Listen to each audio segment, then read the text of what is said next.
എല്ലാവരും സാധാരണ ചോദിക്കുക അതൊരു ട്രഡീഷണൽ സ്റ്റൈൽ വീടാണോ, കണ്ടംപററി സ്റ്റൈൽ വീടാണോ, അല്ലെങ്കിൽ ട്രോപ്പിക്കൽ കണ്ടംപററി ആണോ, മിനിമലിസ്റ്റിക് വീടാണോ, അങ്ങനത്തെ കുറേ സംശയങ്ങൾ എല്ലാവരും ചോദിക്കും.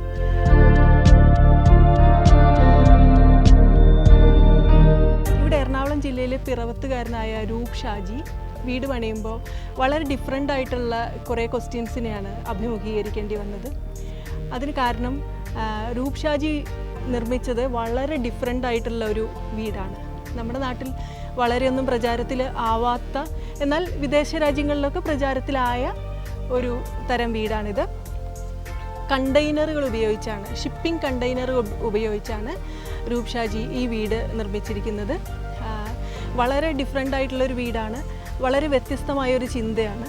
പ്രകൃതിയോടുള്ള ഒരു സ്നേഹവും മിനിമലിസവും ഒക്കെ ഇതിൻ്റെ പിന്നിൽ കാണാം.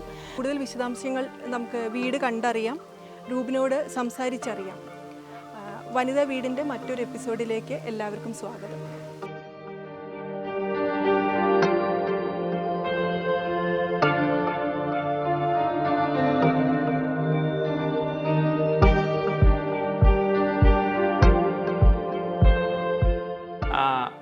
ഇപ്പം കണ്ടെയ്നർ ഹോം എന്ന് പറഞ്ഞാൽ അതൊരു നമുക്കിപ്പം ഒരു ന്യൂ ജനറേഷൻ കോൺസെപ്റ്റ് ഉണ്ടല്ലോ. ഇപ്പോൾ ടൈനി ഹോംസ് അല്ലെങ്കിൽ ഒരു ചെറിയ രീതിയിൽ ഒരു ഫാമിലിക്ക് വേണ്ട, സത്യം പറഞ്ഞ ഒരു ഫാമിലിക്ക് 2000 സ്ക്വയർ ഫീറ്റോ 3000 സ്ക്വയർ ഫീറ്റോ വീടിൻ്റെ ആവശ്യമില്ല. ഇപ്പം ഇത് 500 സ്ക്വയർ ഫീറ്റാണ് ശരിക്കും ഞങ്ങളുടെ ലിവിങ് ഏരിയ ഉള്ളത്. അപ്പോൾ ഇതിൻ്റെക്കാളും ചെറുതാക്കി വേണമെങ്കിൽ നമുക്കൊരു ഒരാൾക്ക് സുഖമായിട്ടൊരു ഫാമിലിക്ക് ജീവിക്കാവുന്നേ ഉള്ളൂ. ഇപ്പം ഫോറിനിലെ ടൈനി ഹോംസ് എന്നുള്ള കോൺസെപ്റ്റിൽ കുറേ ആൾക്കാർ അങ്ങനെ ജീവിക്കുന്നുമുണ്ട്. അപ്പം കണ്ടെയ്നർ ഹോംസ് ഇപ്പം ആർക്കെങ്കിലും ഇങ്ങനെ ഈ രീതിയിൽ ജീവിക്കണം, ഇപ്പോൾ ഒരു ആൾക്കാർക്ക് ഇങ്ങനത്തെ ഒരു ആംബിയൻസും ഇങ്ങനത്തെ ഒരു എനർജിയാണ് ഇഷ്ടമെങ്കിൽ തീർച്ചയായിട്ടും കണ്ടെയ്നർ നല്ല ചോയ്സാണ്. ഇപ്പോൾ ആൾക്കാരുടെ പേടി കണ്ടെയ്നർ ചൂടാവുമോ, മറ്റേ ഹീറ്റ് ആവുമോ, ഇതൊക്കെയാണ് ആൾക്കാരുടെ പേടി. അങ്ങനെ പേടിക്കേണ്ട ഒരു കാര്യവും കണ്ടെയ്നറിന് ഇല്ല. പിന്നെ കണ്ടെയ്നർ കോസ്റ്റ് എഫക്റ്റീവായിട്ട് പലവരും കാണുന്നുണ്ട്.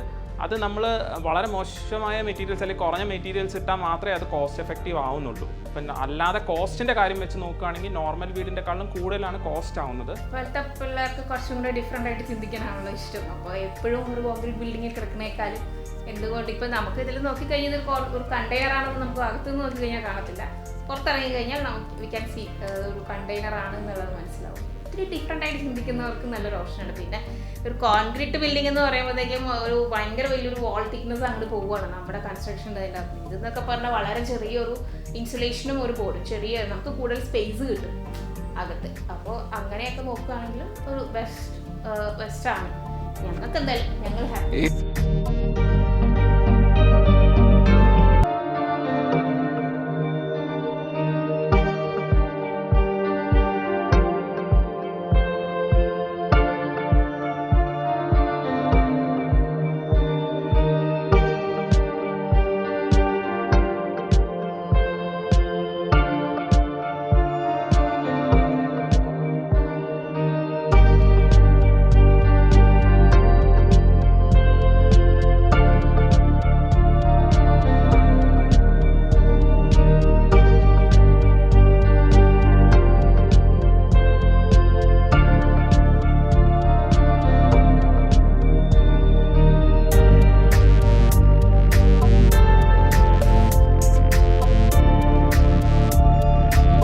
ഇതിനു മുമ്പ് വെച്ച വീട് പൊളിക്കേണ്ട അല്ല, ഞങ്ങൾ വിറ്റപ്പം കൂടെ കൊണ്ടുവരാൻ പറ്റിയില്ല. അപ്പോൾ പോർട്ടബിൾ ഹോം ആണെങ്കിൽ നമ്മളെ കൂടെ കൊണ്ടുവരാം.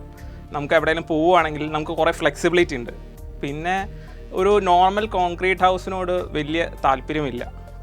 നമുക്കൊരു നമ്മളിപ്പോൾ ഇൻസ്റ്റാഗ്രാമിലും യൂട്യൂബിലും കുറേ വെസ്റ്റേൺ ഹൗസസും പിന്നെ നമ്മൾ റിസോർട്ട്സിൽ താമസിക്കുമ്പോഴും നമ്മുടെ മൈൻഡ് സെറ്റ് കുറേ മാറിയിട്ടുണ്ട്. അപ്പോൾ നമുക്കൊരു കോൺക്രീറ്റ് ഹൗസിൽ കിടന്നു കഴിഞ്ഞാൽ ആ ഒരു ഫീൽ കിട്ടത്തില്ല.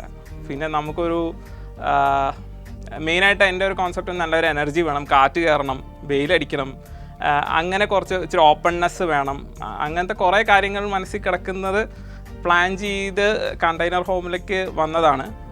വേറെ കുറേ സ്റ്റീൽ സ്ട്രക്ചേഴ്സും അങ്ങനെ കുറേ ഐഡിയാസ് നമ്മൾ മഡ് ഹൗസസും അങ്ങനെ കുറേ നമ്മൾ പ്ലാൻ ചെയ്തിരുന്നു. എന്നിട്ട് ഫൈനലി ഈ ഒരു പോർട്ടബിലിറ്റി എന്നുള്ളൊരു കോൺസെപ്റ്റ് കണ്ടെയ്നർ ഹോമിനുള്ളതുകൊണ്ടാണ് മെയിനായിട്ട് കണ്ടെയ്നർ ഹോമിലേക്ക് എത്തിപ്പെട്ടത്.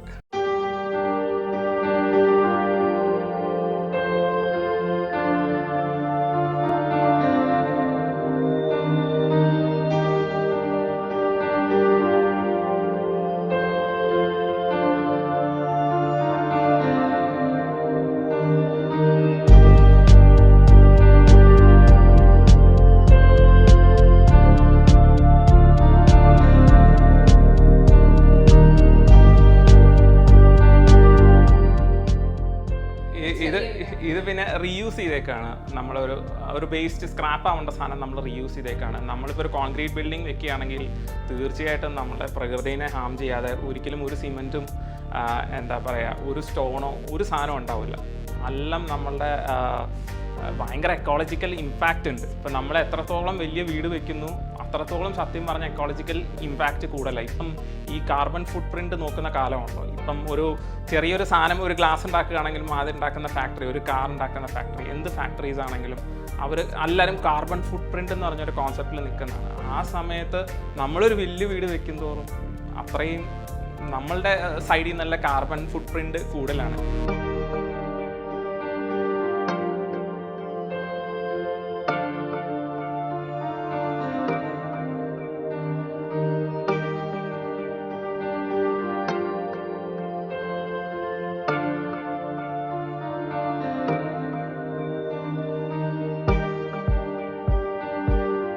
നമുക്കൊരു ഐഡിയ ഇല്ല.